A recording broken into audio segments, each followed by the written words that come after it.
So welcome back to the afternoon session of the Grant Skills Bootcamp. This afternoon we're going to focus primarily on grant searching. This morning we talked about how to write grants, but this afternoon we want to show you guys how you can find grants. And first up will be Ann Watkins, who is the Life Sciences Librarian. She will talk a little bit more about what she'll be doing and maybe some background information as well. And then Roberta Tipton will come after her, and me, Bonnie Fong, I'll be last. And right after I'm done, we'll have you guys fill out a post-bootcamp assessment form. So without further ado, Ann, thank you. Well, it's great to see all of you here this afternoon. And so many familiar faces, which is great. I'm going to look on this side of the room too, familiar faces. Well, as Bonnie explained, I guess my presentation isn't going anywhere here.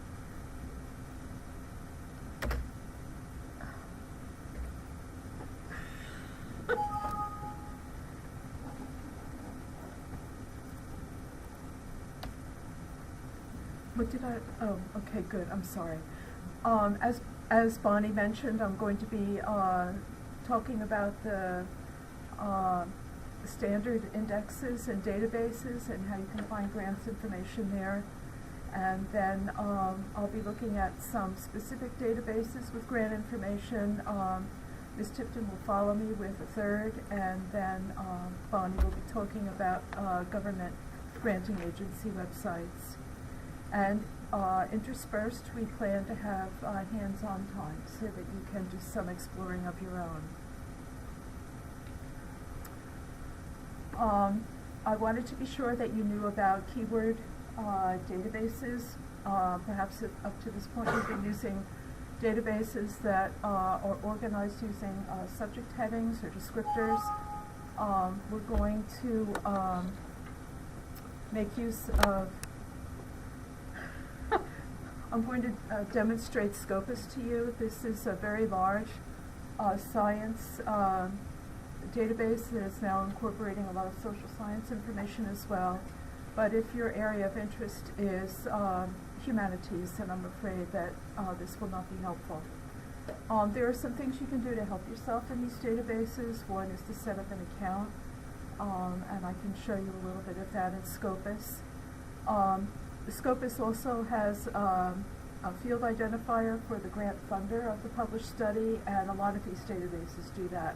So if you see a study, or if you have an agency or a foundation that you're anxious to know more about what they have been funding, this is one possible way of doing it. And finally, we'll just look quickly at a review article. This might be useful to you. Oh, thank you. And getting into a subject quickly. You'll find out who's been writing in the area, what they've been saying, and you'll be able to see if there are any gaps in the knowledge base for that particular area. So let me close this out, and we will look at Scopus.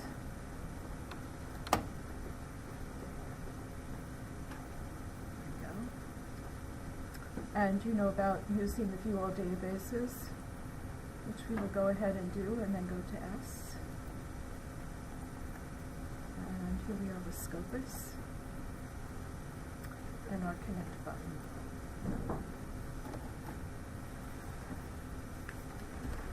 So this is a search screen for Scopus. It's very minimalistic, but it gets the job done.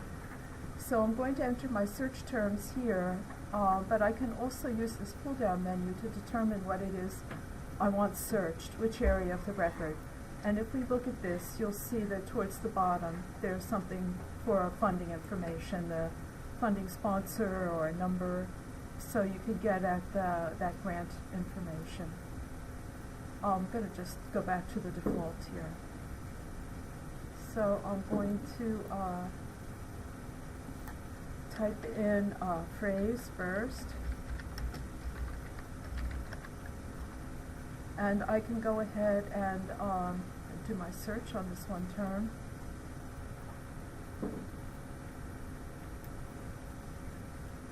And you can see I have a huge number here.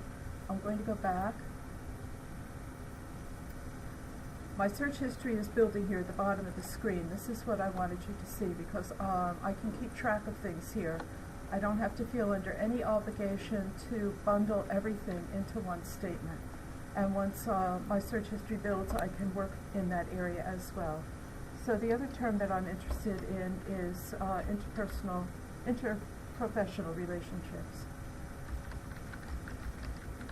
I'm using the quotes because I want the search engine to look at this as a phrase, not as individual occurrences of interprofessional and relationships.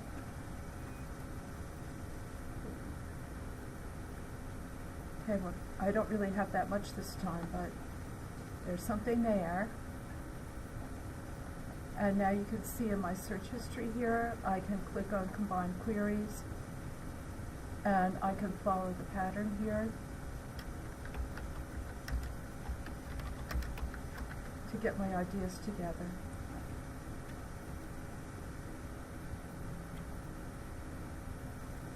I only have 7 results, but it's a place to begin.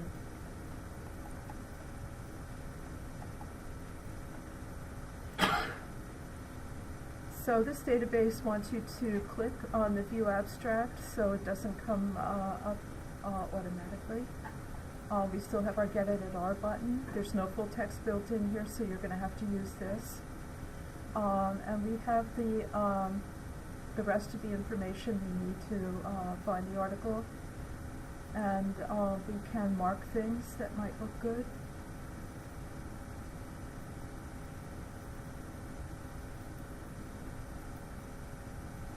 And I can create a list to work from at this point.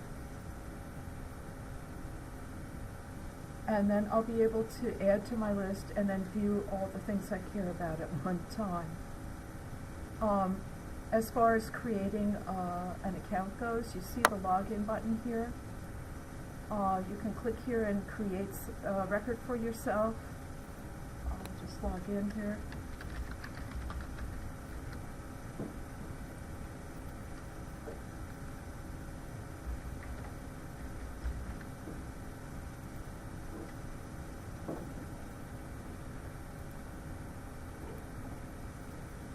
And if I click here, I'll be able to see what I can do. I can get to my Scopus, and this is the kind of thing I can take care of. As I do my searching, I can save each search to come back to and edit. You can do this in EBSCO or Ovid or ProQuest, whichever set of databases you might be using the most often. You can set up an account there as well. And they will all, in one way or another, take care of these things. They will enable you to save searches. You can set up an alert based on the saved search, which means that anytime somebody publishes on what you've saved, you'll get an email to say the article is available. And you can also save things here, different lists, groups of citations. And if you wanted to do a quick bibliography from here, you can do it by clicking on the dotted line so you see Create Bibliography. So I don't know if you spent any time in Scopus, but you can get results here, that's for sure. I'm going to go back to my search and show you the review articles.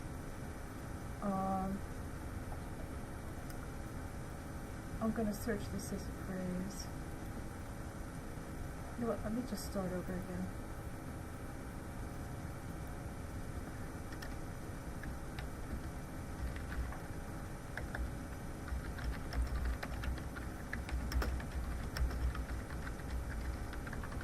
I keep saying interpersonal when I really should be saying interprofessional.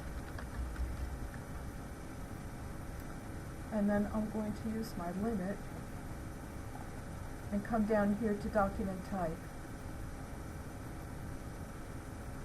And here's review.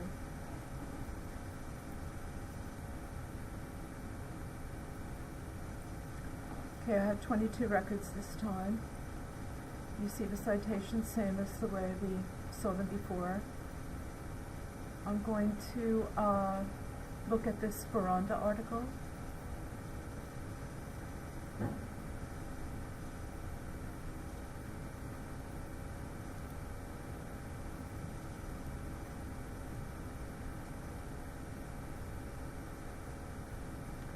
So here I have a review article about interprofessional communication. If I start scanning a little bit, I can see a lot of references in the introduction, and you see references to a study and lots of articles, authors mentioned here, with some brief description of what it is the person is saying.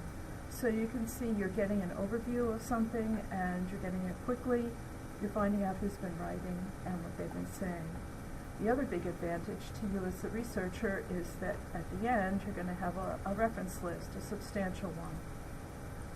So even though the review article is not appropriate for your citations in your theses or dissertations, certainly these individual records are just as good as any of the others you're finding. And if they're key to what you're investigating, then you're all set. You have found them in a different way than the looking at the literature through the index. So now you're all set. You see a list of records here, and if you like what the person is saying and it addresses what you want, then you're all set to go to the individual item and learn.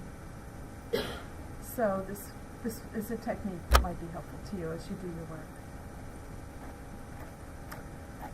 Okay, so now that we have looked at Scopus and these various points, I know that you are, some of you are working along with me, which is great. Why don't we just pause for 5 to 7 minutes so everyone can try their hand at this? Maybe Scopus is not the database you care most about, but you'd like to create an account in your favorite Ovid database or EBSCO. So why don't we stop now? And we'll pick up again at, right now it seems to be 2:22. So let's start again at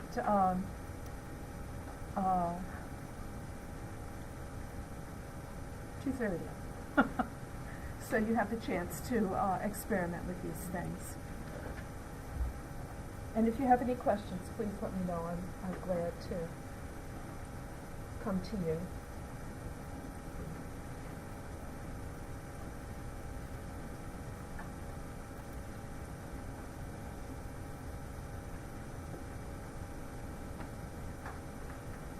Opportunities. GrantFund is a locally grown database. The sociology department in New Brunswick started this and called it Chaser in the year 2000, 17 years ago, and it's now been taken over by the New Brunswick Graduate School. The GrantFund folks offer face-to-face consultations, and they also do a lot online. They have tutorials to help you write the grant, workbooks, blogs, newsletters, and of course a database with opportunities. They also do a lot through email or chat, so that a trip to New Brunswick might not be necessary.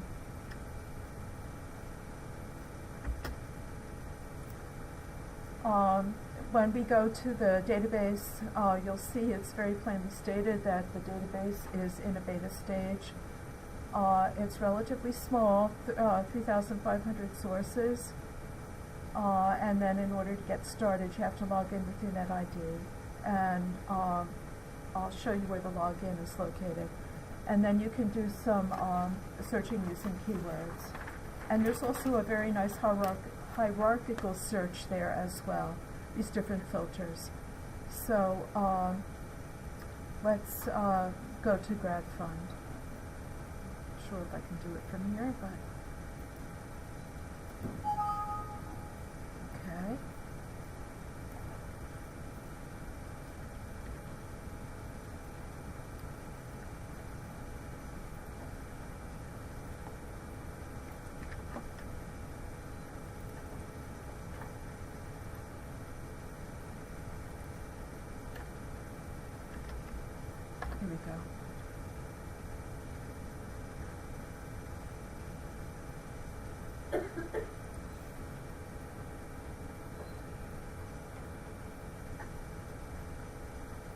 So this is the first screen of the database page. You can see the different tabs up here. We can get at the database certainly, but the Learn tab, there's writing a plan and building a plan, and the Grants 101. Not doing well at making it stay up there.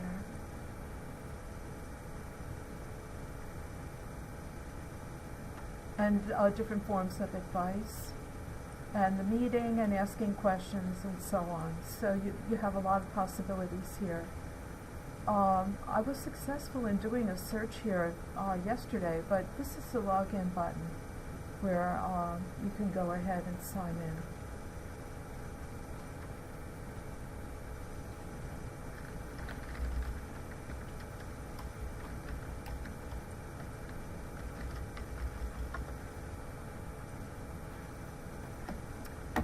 Okay.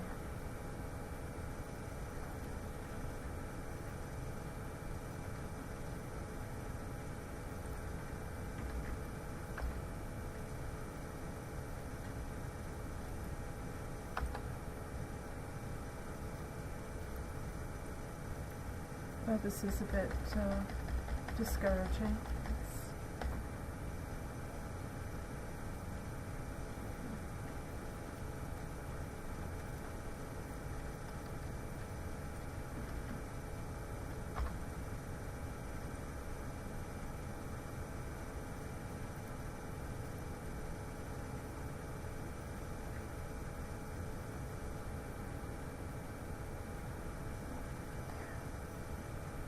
Well, maybe I won't log in since we just had that experience, but you can see the filters down here that you can make use of to identify opportunities by the type of degree, the discipline, activity, all that kind of stuff.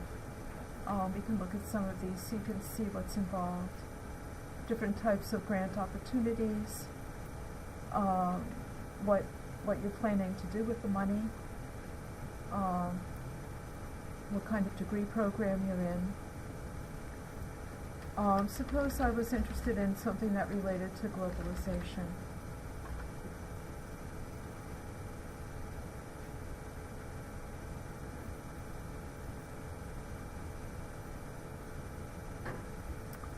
You can see some opportunities are shown to me here in the box, and you see the link.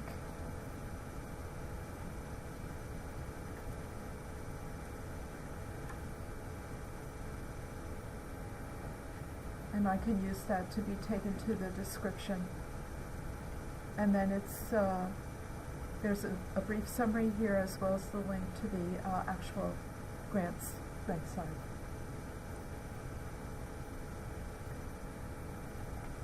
Would you like to take a little time to explore this for yourselves? So it's gradfund.rutgers.edu, and why don't we pause again for 5 minutes or so and reconvene then at 23.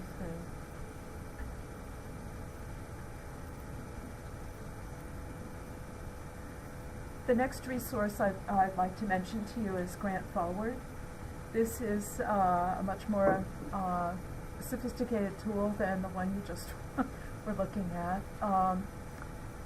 As opposed to 3,500 sources, there are over 25,000 in this database, and they come from a wide range of sources, government as well as foundation.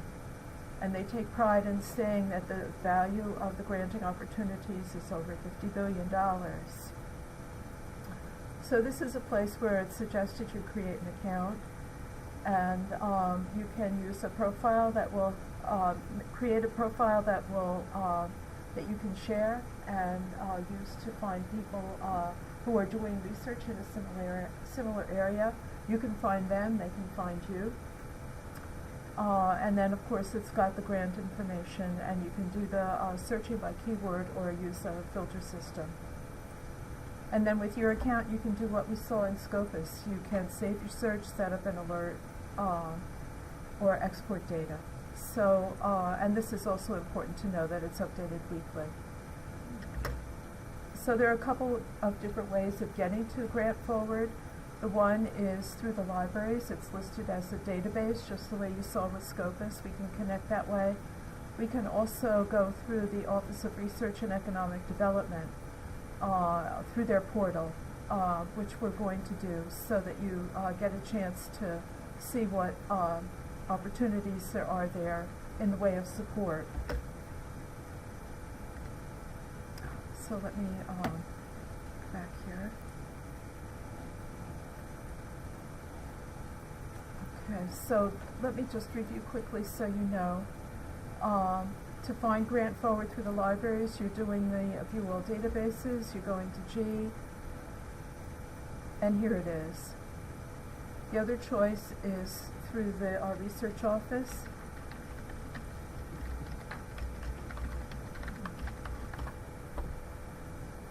And here's the research portal. You can see all the opportunities here, people to speak to, workshops to attend, and so on. And then we're going to look a little bit at the grant process.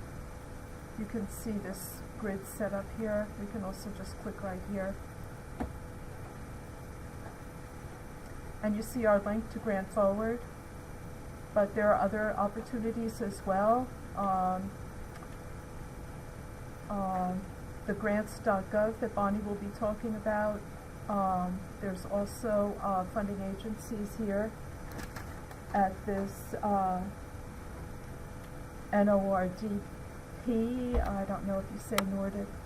I think you do. They also offer a research newsletter, and they have other types of support besides just the database. So let's take a look at it from here.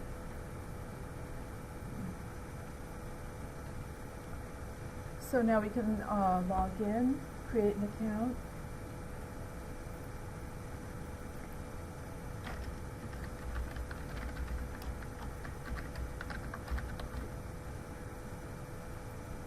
So if the rector's information, I believe, has to be there, but you can do your own thing with the password.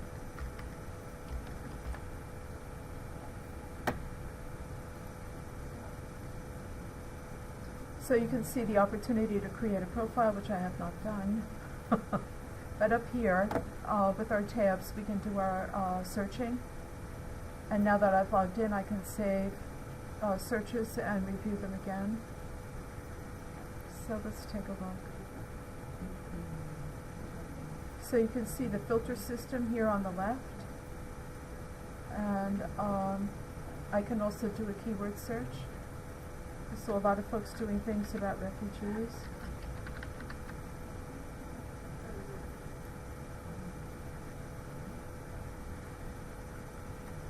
And now I can click here to look at the individual record. I'm also seeing enough here to perhaps make a decision about whether I really even need to do that. But this is what the typical screen is like. You're getting a description of the group and what they're looking for, where they're located, who the contact people are.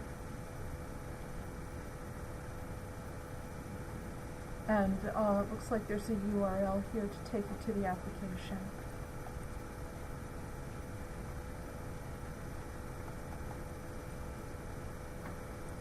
So this is pretty standard. The minimal amount and eligibility criteria, submission information, the categories of subjects they're interested in supporting.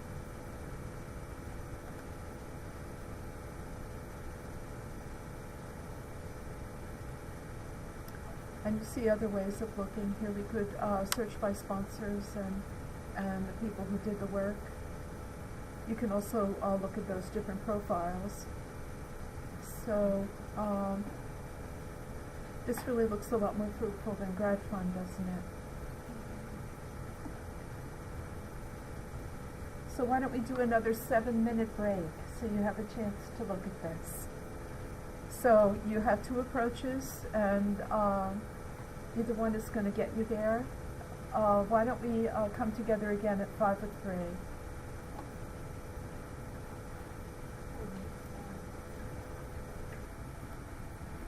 Before we get started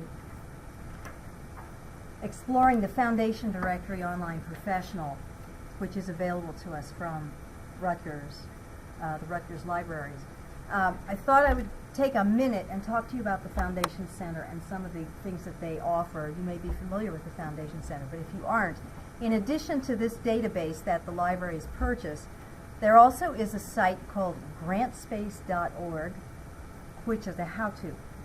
And a lot of those how-tos on grantspace.org are free. Not everything, but a lot of things are free. It's free training in how to be a grants person. It's really fantastic. Okay, in addition, especially for you folks, you might be interested in a database that didn't exist a few years ago, the Foundation Grants to Individuals Online. So we do not have that here at Rutgers.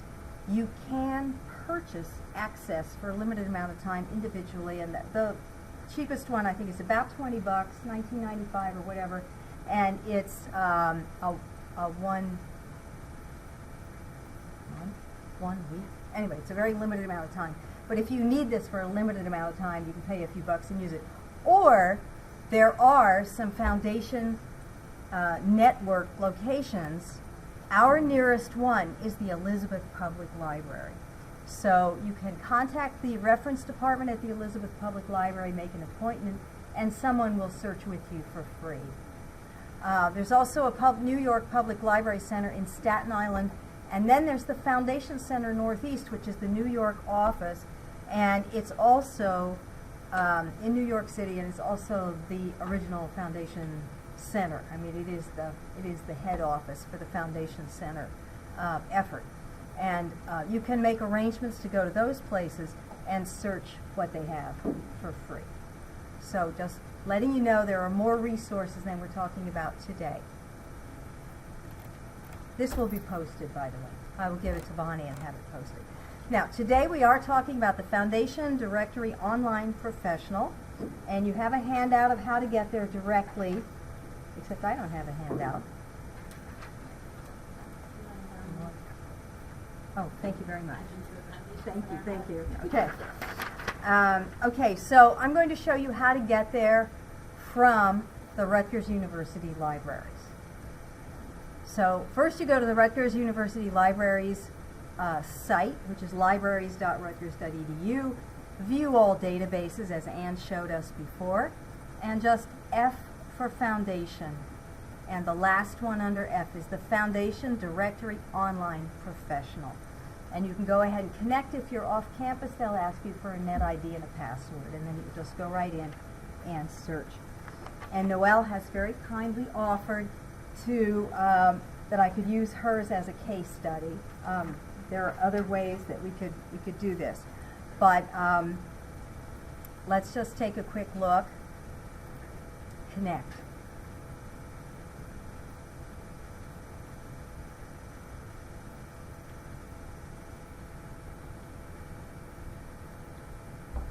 Okay, so here we are. This searches what are actually several different databases at the same time. And I'm going to tell you something that is probably counterintuitive. You would think that you would go right for the grant makers, wouldn't you?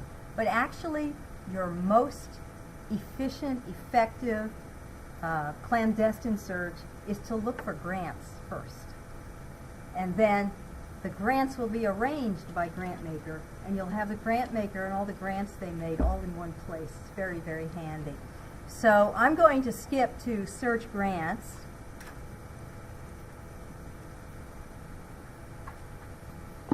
And there are many ways you can search.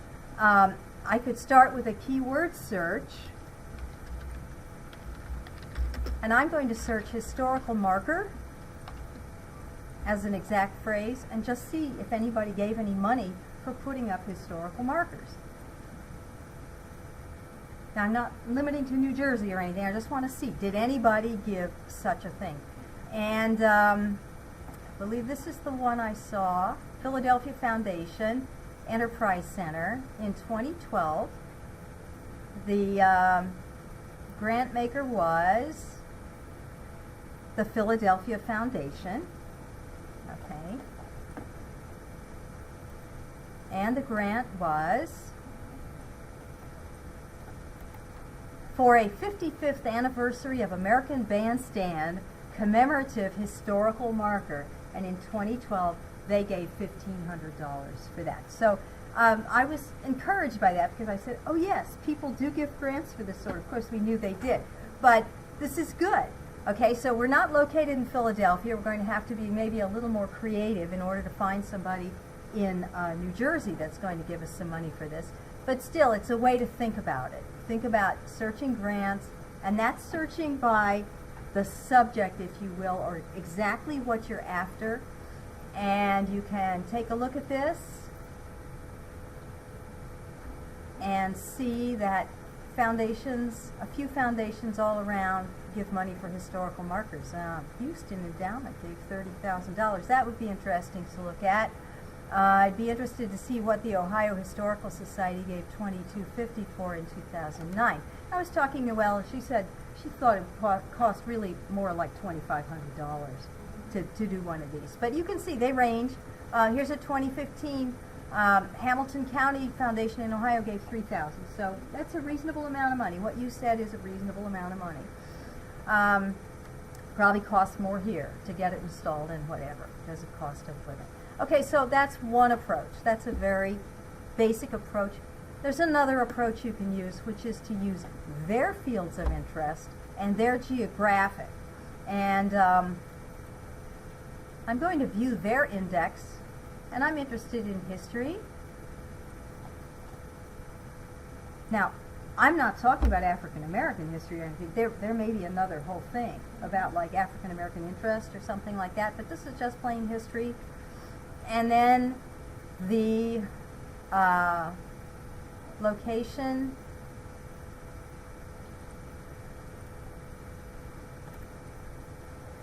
you can go for the state.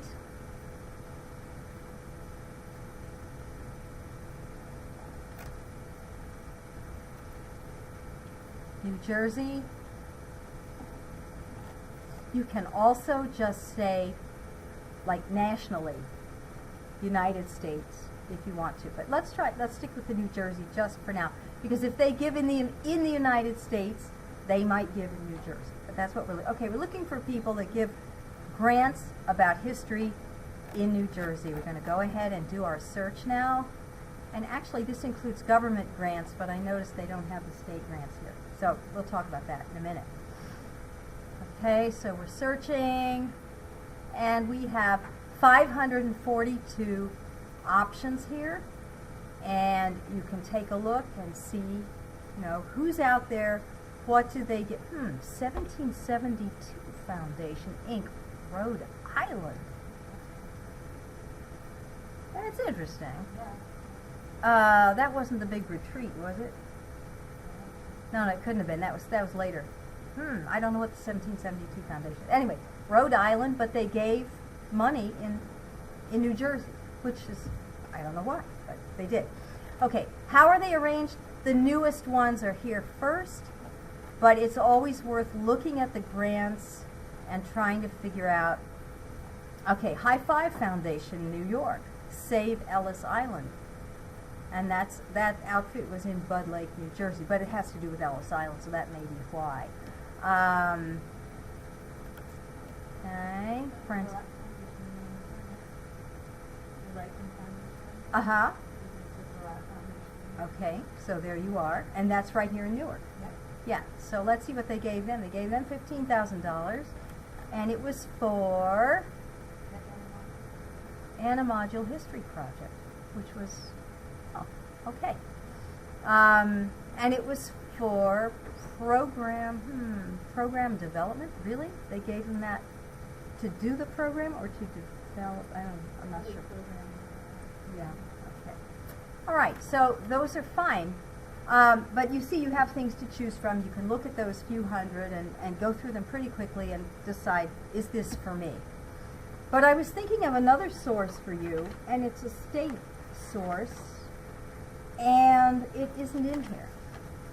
So I'm going to just get out of here for a second, and we were talking about obviously things that deal with New Jersey history, and I remembered the New Jersey Historical Commission. If I can type, we'll be fine.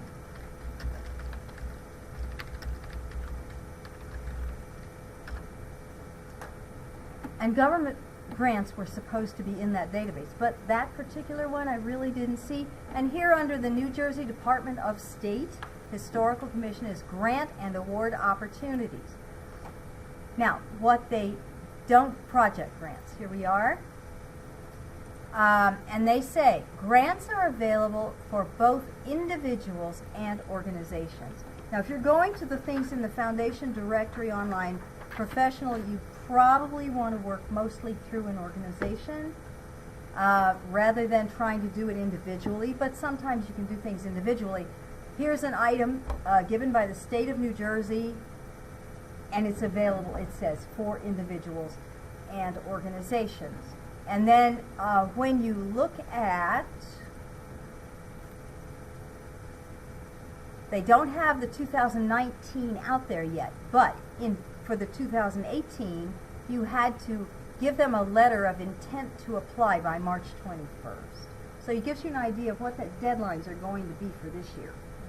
And they talked about the project grant fiscal year 2018 cycle and general categories for project grant proposals and so on and so on. And what are their guides? Submitting your declaration of intent to apply and then submitting your application. Now this intent to apply brings up an issue I'm just going to mention really, really briefly. And you may be familiar with this if you've gone for any grants. Especially when you're dealing with private foundations and that sort of thing. They all have different ways to apply. So if you're going for a national science foundation, they have a whole online form, and that's what it is. Some private foundations just want a letter from you. Some private foundations don't want to hear from you. And you won't know these things. They give to the people they want to give to, and they don't take applications. This is a very frustrating thing, right? But the details for that kind of stuff can be found in the grant maker details for the Foundation Directory Online Professional. So I just want to let you know that that's one of the things they tell you. If I look at this grant maker, and they give the limitations, they give their fields of interest. What are they interested in? What geographic focus do they have? What support strategies do they use? And so on and so on. Let's look at their limitations. No grants to individuals. You know, you can see it right there. They say, no way, we'll give to a group, but we will not give to an individual.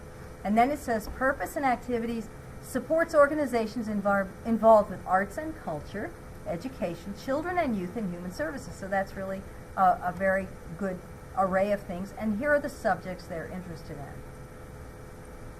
So if you found something here that you thought was an interesting subject, you could also go back in the database then and use those as search terms and find more stuff.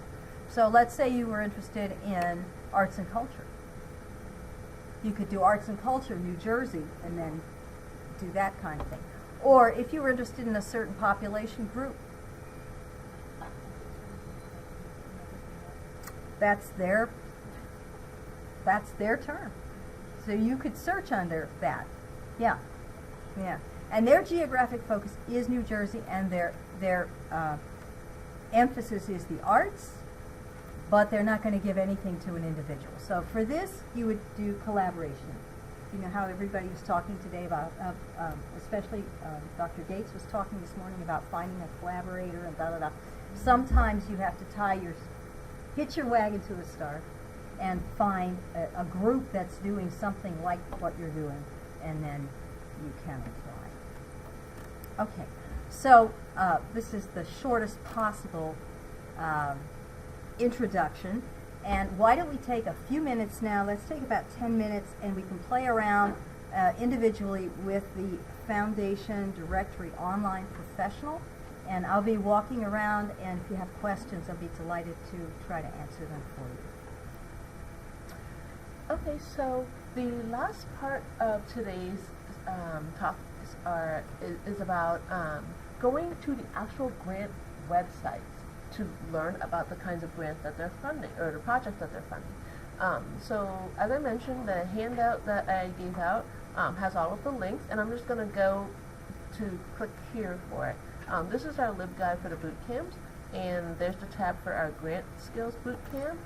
And under the January 2018 box is the grant searching on funding agency websites here. I'm just going to open it up so I could easily click on those links. Now, the three institutions where I was going to go look are NEH, which is National Endowment for the Humanities, NIH, and National Institutes of Health, and NSF, National Science Foundation.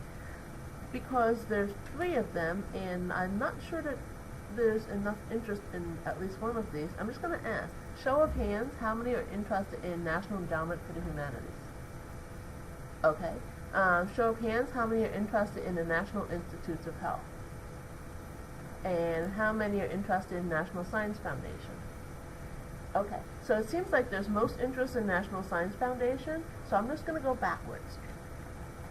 You'll notice that for each of these sections, I've got A, what funding opportunities are available, and then section B is what projects have actually been funded. So the thing is, the general info is under A. General info about NSF awards. I'm just going to open that hyperlink. There's tons of information, obviously, but what I did was try to grab the best page to start. So about the award, you'll see that there's these different headings here, and of course, up here there are these broader categories. One thing I want to point out here under funding is that there's a section for graduate students, funding opportunities for graduate students.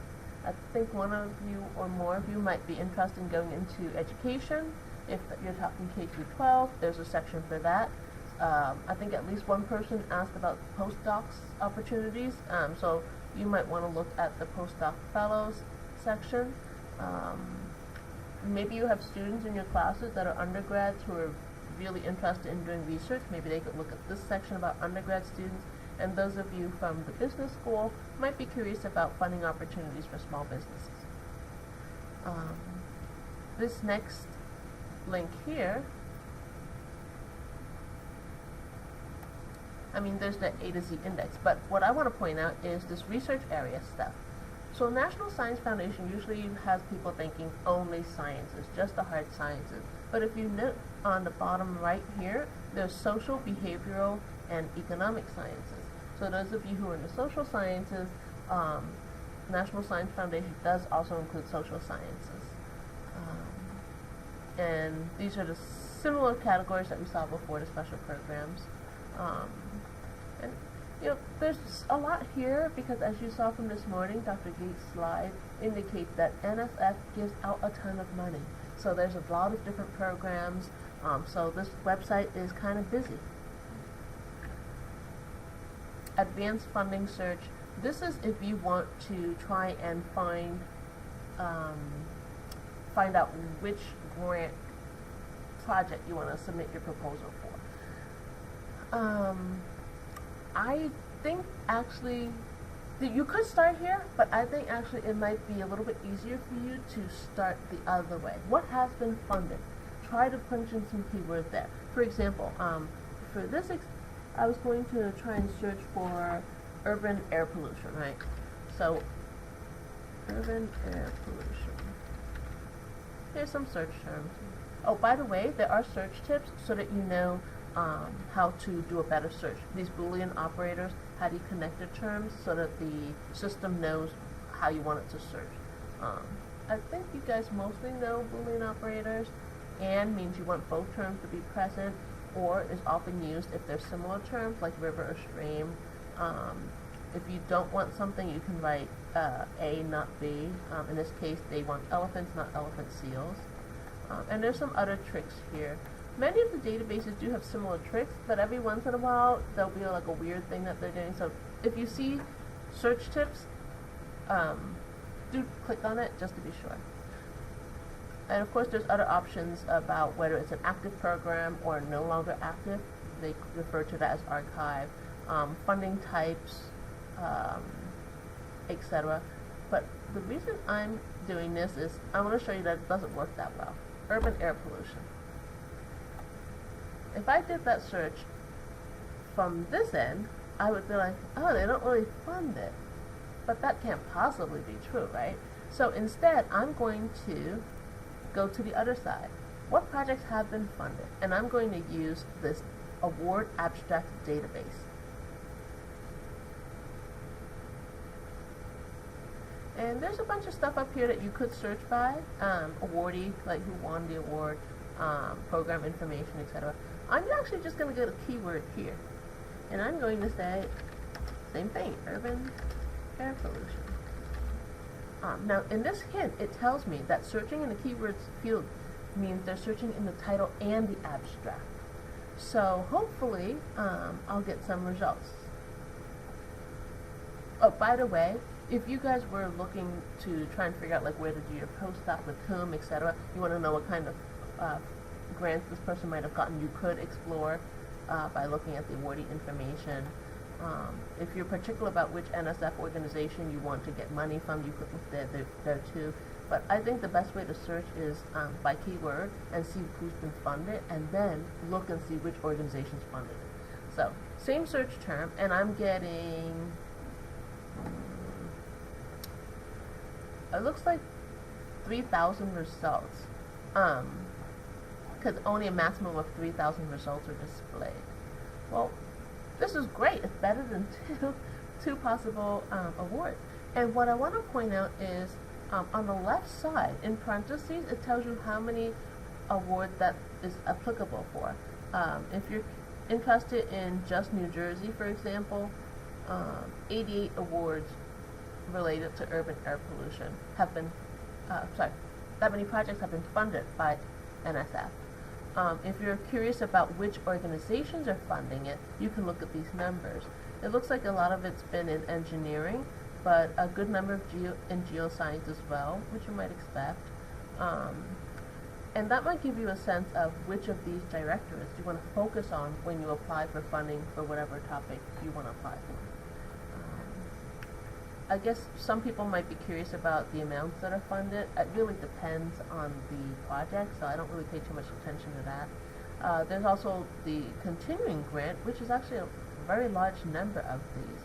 So keep that in mind. Dr. Gates said it's really, really difficult to get funding, and just look at how many of these grants are continuing grants. So it's not like new proposals, it's just you had one before and they're adding some more money to it. What I'm going to do is continue on to the next ones. I mean, you guys can, of course, search, but given time constraints, I hope it's all right. I just want to let you guys see all three of them, and then you can focus on whichever one you want to search in. In the NSF results, I'm just going to click on one.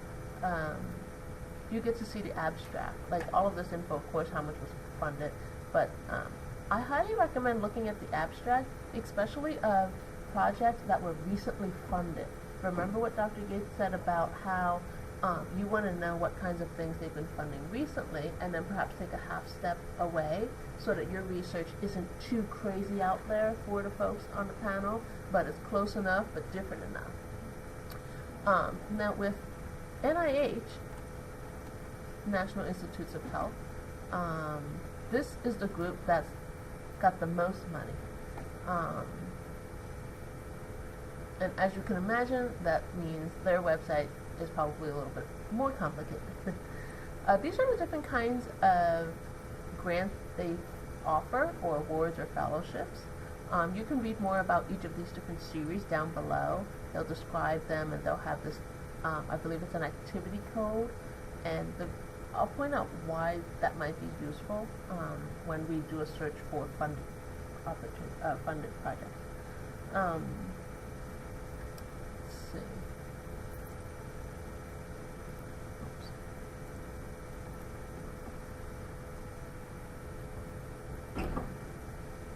So this is all of the funding opportunities and notices. There's a lot of them, and you can search, on the left there. You could limit yourself to just one of those organizations if you know which one it is. Again, this is from the point where you're trying to find a grant opportunity. This is not the part where I think is more useful, finding out what was actually funded. So, for example, if I was curious about, and remember this is health, so I'm going to change my thing to early onset Alzheimer's, and I've got like 32 results, and I might take a look at these and see if my project is relevant, but I would also go to NIH Reporter and do my search here to find out what was actually funded. Similar to NSF, you can search by the awardee. In this case, they call them the PI or Principal Investigator, or you could just search by text.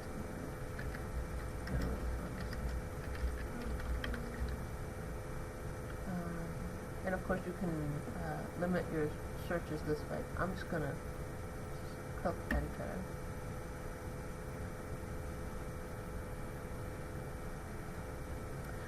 So now I've got 378 results, and there's all of these different columns.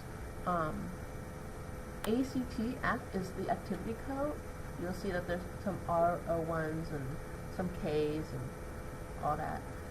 I think the most important things to focus on here is of course the project title, but the organization and the admin IC. That tells you which groups are funding these. I'm sorry, the organization is who's getting the money. The admin IC is who's funding it.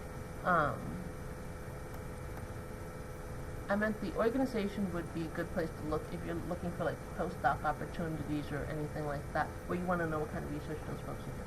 So the admin IC tells you who is funding it. It looks like NIA mostly. And in this case, if you wanted to learn more about that project, clicking on the project title will give you the abstract, and all of these different project terms, which could help you refine your search a little bit. Because honestly, looking through 300 some odd project abstracts might be a bit much.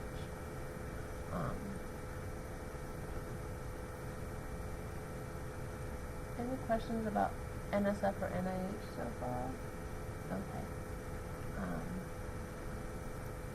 NIH doesn't have as much money, so it's not as complicated.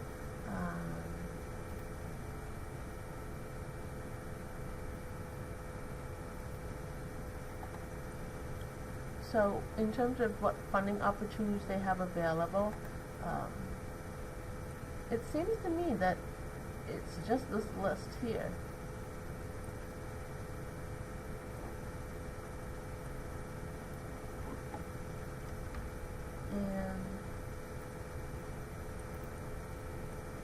And interestingly, they have this other way to look in sort of like categories. What do you want to do? I want to host a program. Okay, well, try these. I want to organize a scholarly conference. Well, try this one. I do have formal ties to an institution, and I want research support. Try these. So it's kind of nice to see the two different ways they list them. What has been funded? This is their query form. So you could do the keywords and grant title, description, etc.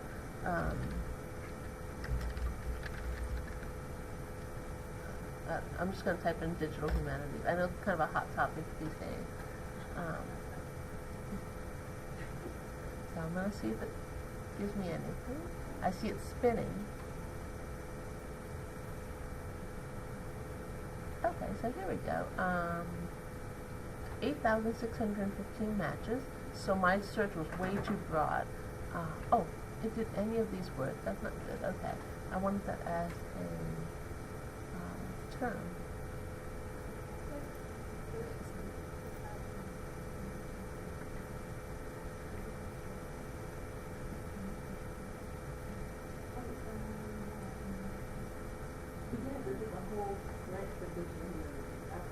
So that's probably going to mean I get all of those things. But if I were to do this search, and I didn't notice that, I can search for this as an exact phrase. So let's try that.